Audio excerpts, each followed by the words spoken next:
أما بعد أعوذ بالله من الشيطان الرجيم بسم الله الرحمن الرحيم قال الله سبحانه وتعالى في شان حبيبه آمرا ومخبرا إن الله وملائكته يصلون على النبي يا أيها الذين آمنوا صلوا عليه وسلموا تسليما اللهم صل على سيدنا محمد وعلى آل سيدنا محمد وبارك وسلم اللهم صل على سيدنا محمد وعلى آل سيدنا محمد وبارك وسلم اللهم صل على سيدنا محمد وعلى آل سيدنا محمد وبارك وسلم আলহামদুলিল্লাহ সুম্মা আলহামদুলিল্লাহ। বাটিয়ারি মার্কাজ সুন্নাহ একাডেমি কর্তৃক আয়োজিত আজকের এই প্রথম সাময়িক পরীক্ষার ফলাফল ঘোষণা এবং সবক প্রদান অনুষ্ঠানের সম্মানিত সভাপতি, অত্র প্রতিষ্ঠানের স্বনামধন্য সুযোগ্য সুদক্ষ প্রতিষ্ঠাতা পরিচালক, বিশিষ্ট আলেমে দ্বীন, সর্বজন শ্রদ্ধেয় ব্যক্তিত্ব, আমার দীর্ঘদিনের শুভাকাঙ্ক্ষী, মুহিব্বি ও মুখলেসি হযরতুল আল্লাম হাফেজ মাওলানা ইসমাইল খান সাহেব আতালাল্লাহু উমরাহু ওয়া বারাকাল্লাহু ফি হায়াতি। সম্মানিত মুরব্বিয়ানে ইসলাম, বিশেষ করে কোরআনের এই বাগানের কচিকাঁচা বাচ্চারা, শিক্ষার্থী বন্ধুগণ, সম্মানিত অভিভাবক বৃন্দ, হযরত আয়েশা সিদ্দিকা রাদিয়াল্লাহু তাআলা আনহা, আম্মা জান মা খাদিজাতুল কুবরা রাদিয়াল্লাহু তাআলা আনহার উত্তরসূরি আমার শ্রদ্ধেয় মা এবং বোনেরা, যুবক বন্ধুগণ, অত্র প্রতিষ্ঠানের সম্মানিত শিক্ষক শিক্ষার্থী বৃন্দ, সকলকে ইসলামের শ্রেষ্ঠ অভিবাদন দিয়ে সম্ভাষিত করছি। আসসালামু আলাইকুম ওয়া রাহমাতুল্লাহি ওয়া বারাকাতুহু। আশা করছি আপনারা সবাই ভালো আছেন। আমি আলহামদুলিল্লাহ ভালো আছি। আলহামদুলিল্লাহ, আমি প্রথমেই শুকরিয়া আদায় করছি, কারণ নবীজি বলেছেন মান লাম ইয়াশকুরিন নাস ফালাম ইয়াশকুরিল্লাহ। যারা মানুষের শুকরিয়া আদায় করতে পারে না, তারা আল্লাহর শুকরিয়া আদায় করতে পারে না। এই যে এই প্রতিষ্ঠানের সম্মানিত পরিচালক মাওলানা ইসমাইল খান সাহেব বসে আছেন, উনি আমাকে আন্তরিক মহব্বত করেন এবং উনি আমার থেকে অনেক অ্যাডভাইস সাজেশন এই মাদ্রাসার ব্যাপারে নিয়ে থাকেন। এই জন্য আমি আন্তরিকভাবে ধন্যবাদ জানাই। মার্কাজ সুন্নাহ একাডেমি হয়েছে, ওনার মুখ থেকে শুনেছেন 6 মাস হয়েছে, যার কারণে আমি আসতে পারি নাই। এছাড়া বিশ্বকরণী 7 মার্কেট প্রধান শাখা মার্কাজুল ইলম এবং দ্বিতীয় শাখা জলিল শাখা মার্কাজুল ইলম, ওইখানে আমি গিয়েছি, দোয়া করেছি। আজকে মার্কাজ সুন্নাহ একাডেমিতে এসে সত্যি আমি ধন্য হয়েছি। আপনাদের সকলকে দেখে আমি অভিভূত হয়েছি। এই 6 মাসের ভিতরে এতটুকু পথ আপনারা অগ্রসর হয়েছেন। আপনাদের উপস্থিতি এবং আপনাদের আন্তরিকতা, আপনাদের সকলের অ্যাক্টিভিটি দেখে সত্যি আমি অভিভূত হয়েছি। আল্লাহর দরবারে শুকরিয়া আদায় করছি। সকলে মা বোনেরা নীরবে, ভাইয়েরা উচ্চস্বরে বলেন আলহামদুলিল্লাহ। সম্মানিত ভাইয়েরা, মার্কাজ সুন্নাহ এই নামের আশা করি আপনারা তাহকিক শুনেছেন, বিশ্লেষণ শুনেছেন। মার্কাজ শব্দটি আরবি, এটা ফার্সিতেও ব্যবহার হয়, উর্দুতেও ব্যবহার হয়। এটার অর্থ হচ্ছে কেন্দ্র, একটা ক্ষেত্র। আর সুন্নাহ হচ্ছে সুন্নাহ, নবীজির সুন্নাহ। সুন্নাহ মানে চলার স্টাইল, লাইফ স্টাইল, আদর্শ, তরিকা, এটাকে বলা হয় সুন্নাহ। মার্কাজ সুন্নাহ মানে নবীজির আদর্শের, নবীজির তরিকার, নবীজির লাইফ স্টাইল শিকার একটা কেন্দ্রবিন্দু, একটা মার্কাজ, একটা ক্ষেত্র। এটা একটা শিকার একটা বিশাল একটা ক্ষেত্র, একাডেমি মার্কাজ সুন্নাহ, যে প্রতিষ্ঠানে পড়লে কোরআন সুন্নাহর ভিত্তিতে লাইফ স্টাইলকে গঠন করা যায়, লাইফকে সাজানো যায়, জান্নাতি হওয়া যায়। এই প্রতিষ্ঠানকে বলা হয় মার্কাজ সুন্নাহ একাডেমি। আর এটাই হচ্ছে মানুষ পাঠানোর, দুনিয়াতে মানুষ প্রেরণের আল্লাহ পাকের প্রধানতম উদ্দেশ্য কোরআনের শিক্ষায় শিক্ষিত হওয়া, সুন্নাহর শিক্ষায় শিক্ষিত হওয়া। আপনারা সকলে জানেন ইসলামের প্রথম ওহী নামাজ নয়, হজ নয়, রোজা নয়, যাকাত নয়। ইসলামের প্রথম বাণী হচ্ছে ইকরা। 40 বছর বয়সে আল্লাহ রাসূল যখন প্রথম ওহী পাইলেন, তখন প্রথম বাণীটা কি ছিল? নামাজ, রোজা, হজ, যাকাত কিচ্ছু ছিল না। সেটা কি ছিল? ইকরা বিসমি রাব্বিকাল্লাযী খলাক, read and ponder in the name of your Lord who has created। পড়ো তোমার সেই প্রভুর নামে যিনি তোমাকে সৃষ্টি করেছেন।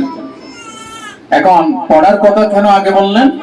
এই জন্য বলেছেন, না পড়লে রবকে চেনা যায় না, না পড়লে রাসূলকে চেনা যায় না, না পড়লে নিজেকে চেনা যায় না, মা বাবার হক আদায় কিভাবে করতে হয় তা জানা যায় না, হালাল কিভাবে খাইতে হয় তা জানা যায় না, হারাম থেকে কিভাবে বাঁচতে হয় তা জানা যায় না, নামাজ, রোজা, হজ, যাকাত কিভাবে করতে হয়, পর্দা বশিরা কিভাবে করতে হয়, কিছুই জানা যায় না। অজ্ঞ, ইলিটারেট, আজীবনের জন্য মূর্খ থেকে যাব। এই জন্য রবের প্রথম বাণী ছিল ইকরা বিসমি রাব্বিকাল্লাযী খলাক, পড়ো তোমার প্রভুর নামে যিনি তোমাকে সৃষ্টি করেছেন।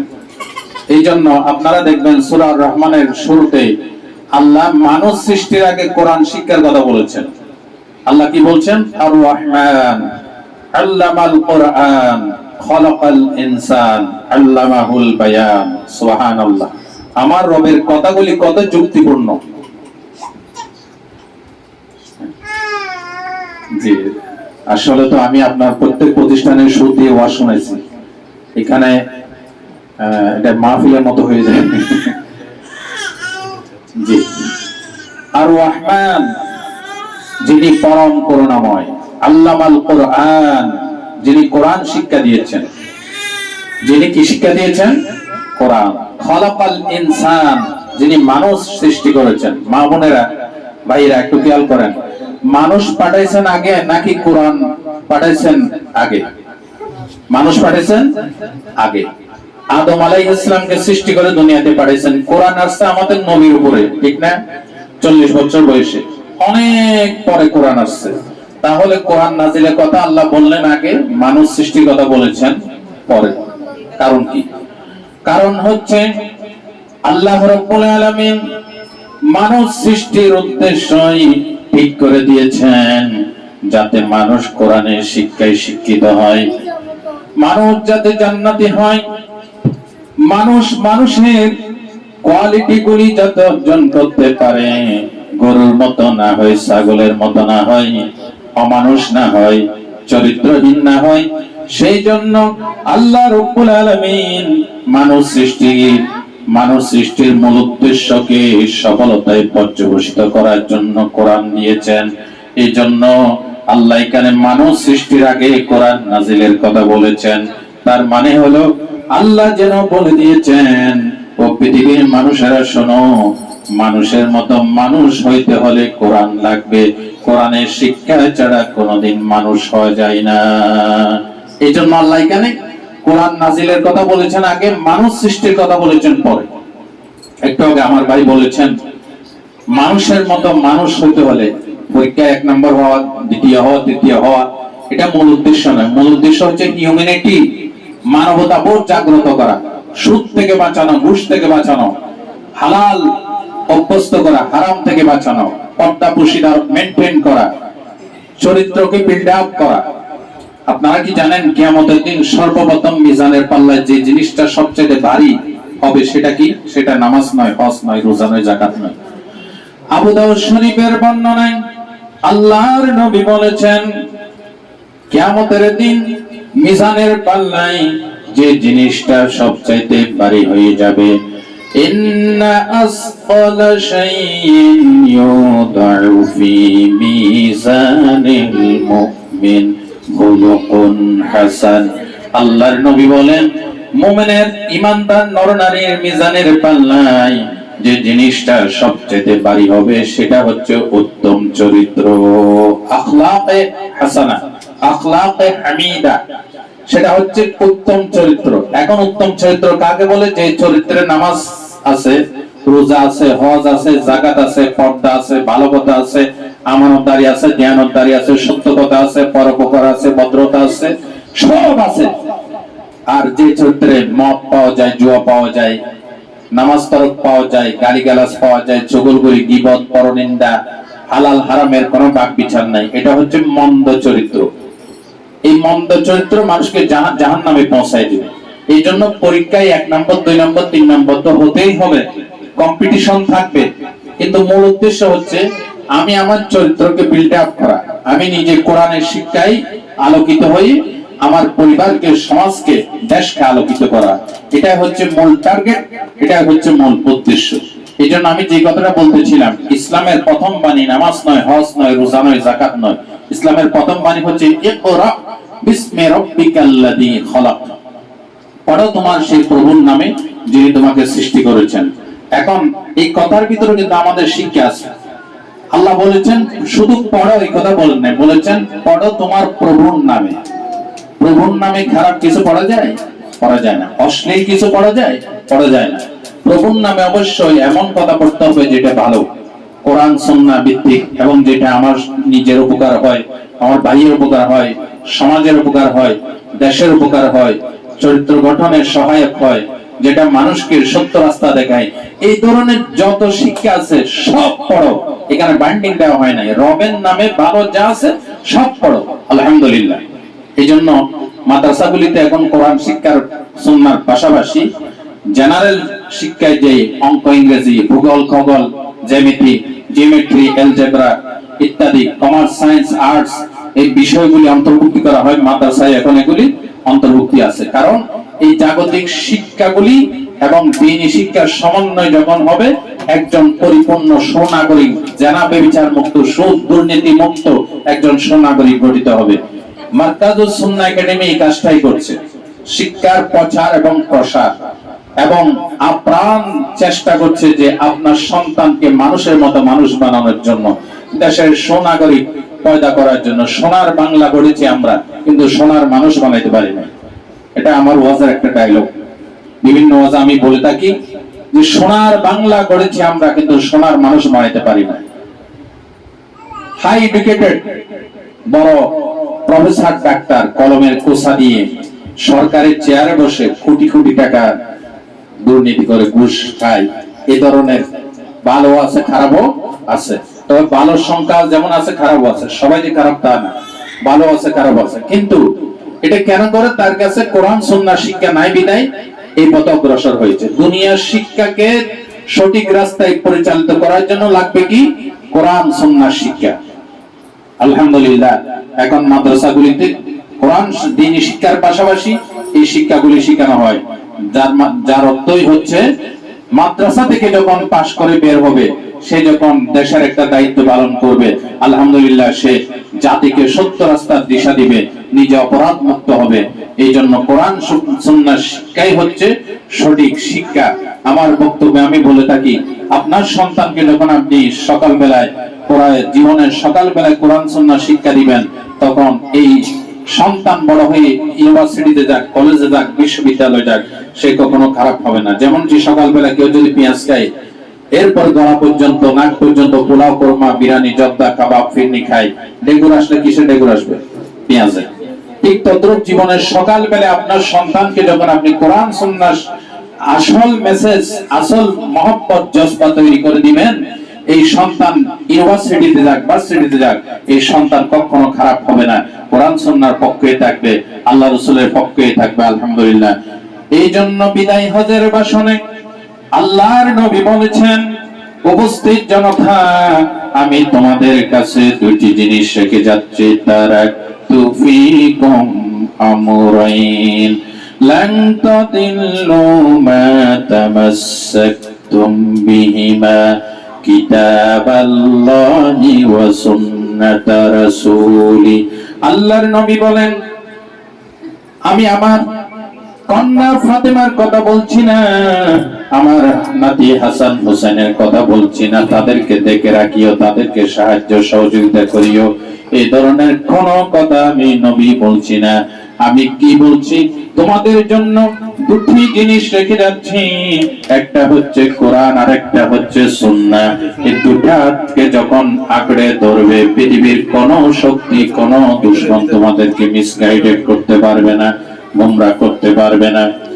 আমি আমার ভাষায় বলে থাকি, রেল লাইনের যেমন দুটি অংশ থাকে, ডান সাইড বাম সাইড দুটি লাইন থাকে, রেল লাইনের চাকার মাপ যা, রেলের পাটির মাপও তা। এই মাপ দুটো যদি পাহাড়তলি চট্টগ্রাম রেলওয়ে স্টেশন থেকে ছেড়ে এই গাড়ি সঠিকভাবে ঢাকা কমলাপুর পর্যন্ত মাপ একটু বেড়ে যায়, অথবা রেল লাইনের পাঠি যদি প্রসারিত হয়ে যায়, সংকুচিত, আপনার আমার জীবন নামক রেলগাড়ি, এই রেলগাড়ির অনেকগুলি চাকা আছে, ব্যক্তি একটা চাকা, পরিবার একটা চাকা, আমার স্ত্রী একটা চাকা, আমার সন্তান একটা চাকা। ওনাকে সামনে রেখে প্রশংসা করছি না, আমি আবার কাউকে পাম ভর্তি দিতে পারি না, যেটা বলি সঠিক কথা বলি। উনি যে প্রাণান্তকর প্রচেষ্টা করে তিনি বলছেন ভর্তুকি দিচ্ছেন, কিন্তু অনেকগুলি প্রতিষ্ঠানের পরিচালক আমি দেখেছি এইরকম আন্তরিকতা, এরকম খাটুনি, এরকম মেহনত, এরকম পরিশ্রম আমি আর দেখি নাই। আপনার সন্তানকে নিজের সন্তানের চাইতে বেশি ভালোবেসে উনি কারো সাথে স্বজন প্রীতি না করে আপনার সন্তান যাতে সঠিক চরিত্রবান হতে পারে, লেখাপড়ায় এক নাম্বার মানে পৌঁছাইতে পারে এবং সত্যিকারের মানুষ হতে পারে, উনি আপনার সন্তানকে নিজের সন্তান মনে করে রাত দিন উনি মেহনত করে যাচ্ছেন। ইনশাআল্লাহ যে প্রতিষ্ঠানের পরিচালকের এই কোয়ালিটি আছে, মান জাদ্দা ওয়াজাদা, লাইসা লিল ইনসানি ইল্লা মা সাআ, যিনি চেষ্টা করেন তিনি পারেন। আল্লাহ নিজেই বলেছেন মান জাদ্দা ওয়াজাদা, যে চেষ্টা করে সে পারে। ইনশাআল্লাহ তিনি যেহেতু 100% চেষ্টা চালিয়ে যাচ্ছেন, আলহামদুলিল্লাহ ওনার এই মেহনত কবুল হবে। আমি দোয়া করব আল্লাহ প্রিয় ভাই মাওলানা ইসমাইল খান সাহেবের মেহনত কবুল করে মারকাজুস সুন্নাহ একাডেমি এবং মারকাজুল ইলম প্রধানতম শাখা এবং দ্বিতীয় শাখা, এই তিনটি মাদ্রাসাকে এই জাতির কল্যাণে আল্লাহ তাআলা যেন বিশাল আকারে আরো সামনের দিনগুলিতে কবুল করেন। আপনারা একবার বলেন আমিন। ইনশাআল্লাহ কবুল হবে, আমি দোয়া করে গেলাম। যেহেতু উনি চেষ্টা করছেন, চেষ্টা করলে আল্লাহ দিবেন, মানুষের অসাধ্য কিছু নাই। মানুষ এক সময় চিন্তা করছে সর্বনাশ, মঙ্গল গ্রহে কেমনে যায়। আমাদের দাদা দাদি যারা ছিল ওনাদেরকে জিজ্ঞেতাম, দাদি নানি ওই যে চাঁদের দেশে এইখানে চাঁদের দাগ দেখা যায়, কারণটা কি? ওইখানে বুড়ি থাকে, বুড়ি এখানে কি করে? সর্বনাশ। ওইখানে খায় কি? এখানে সুতা কাটে। বড় হয়ে কোরআন শরীফের তাফসিরে পাইলাম এই ধরনের কোনো কথা কোরআন সুন্নাহ নাই, এগুলি সব ভুয়া কথা। মানুষ এক সময় চাঁদের দেশে যাওয়ার নাম শুনলে সর্বনাশ, এখানে জিন্দেগিতে মানুষ যাইতে পারবে না। কিন্তু এখন চাঁদের দেশে গেছে কিনা? গেছে। মঙ্গল গ্রহে গেছে। সমুদ্রের তলদেশ দিয়ে সাব তিমি মাছের সাথে পাল্লা দিয়ে মানুষ সাবমেরিন আবিষ্কার করেছে। তিমি মাছ আর কত দৌড়াইতে পারে পানির নিচে? আমি তিমি মাছের চেয়ে আরো জোরে দ্রুত গতিতে যাব। চিতাবাঘের সাথে পাল্লা দিয়ে মানুষ ট্রেন আবিষ্কার করেছে, পাখির সাথে পাল্লা দিয়ে উড়োজাহাজ আবিষ্কার করেছে। ঠিক এগুলি যেমন মানুষ সাধন করেছে, তদ্রূপ আমার ভাই যেহেতু 100% চেষ্টা করছে, ইনশাআল্লাহ আমি দৃঢ় বিশ্বাসী এই প্রতিষ্ঠান এই গোটা চট্টগ্রাম বিভাগের ভিতরে ইনশাআল্লাহ একদিন মডেল শিক্ষা প্রতিষ্ঠানে পরিণত হবে। ইতিমধ্যে আলহামদুলিল্লাহ যেদিকে যায় সেদিকে মারকাজুস সুন্নাহ এবং মারকাজুল ইলম মাদ্রাসার জয় জয়কার শুনছি, সুনাম শুনছি, সুখ্যাতির কথা শুনতেছি। ইনশাআল্লাহ এই প্রতিষ্ঠান শুধু ওনার একার নয়, আমাদের নয়, আপনাদের সকলের। আপনাদের সকলের মা বোনেরা যারা বসে আছেন, আপনারা ওনাকে ভালো ভালো সাজেশন দিবেন যে হুজুর এটা এইভাবে করলে আরো সুন্দর হয়। আপনাদের সমস্ত সাজেশন গুলি, অ্যাডভাইস গুলি উনি লিখবেন, লিখে যেটা সবচাইতে কল্যাণকর, ঠিক আছে না ভাই, যেটা সবচাইতে কল্যাণকর, আপনাদের জন্য ভালো, প্রতিষ্ঠানের জন্য ভালো, আপনাদের বাচ্চাদের জন্য ভালো, এটা উনি এটা ঠিক করবেন ইনশাআল্লাহ।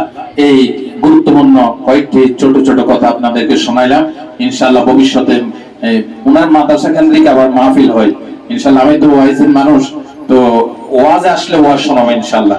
আমি যে প্রতিষ্ঠানে যাই মা বোনেরা স্লিপ পাঠায় নৌকা একটু ওয়াজ শোনানোর জন্য, আরেকবার আসলে ইনশাআল্লাহ ওয়াজ শোনাবো। আমার ভাই বলেছেন ওয়াজ শোনানোর জন্য ইনশাআল্লাহ। মারকাজুস সুন্নাহ একাডেমি যেহেতু আছে ইনশাআল্লাহ এখানে ওয়াজও হবে, প্রোগ্রামও হবে, লেখাপড়া হবে। আপনারা একবার বলেন ইনশাআল্লাহ। আল্লাহ। সুতরাং আসুন এখন দোয়া করি।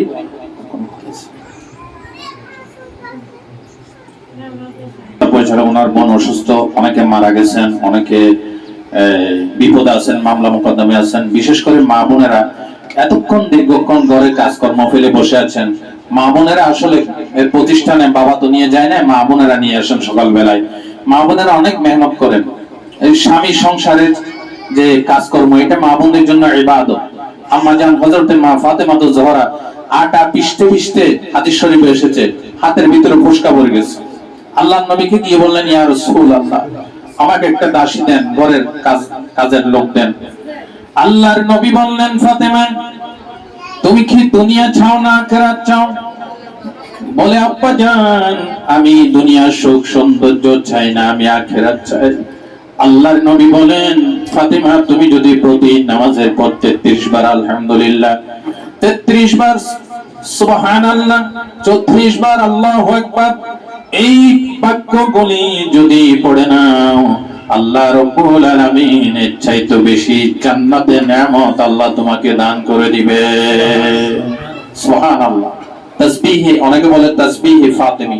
ঘটনা এখানে মা বোনেরা যে স্বামী সংসারে বাচ্চাদের জন্য এত মেহনত করেন, একটাও বিফলে যাবে না। আর মাদ্রাসায় আসলে তো ভাই এটা অন্য কথা, এটার ফজিলত আরো বেশি।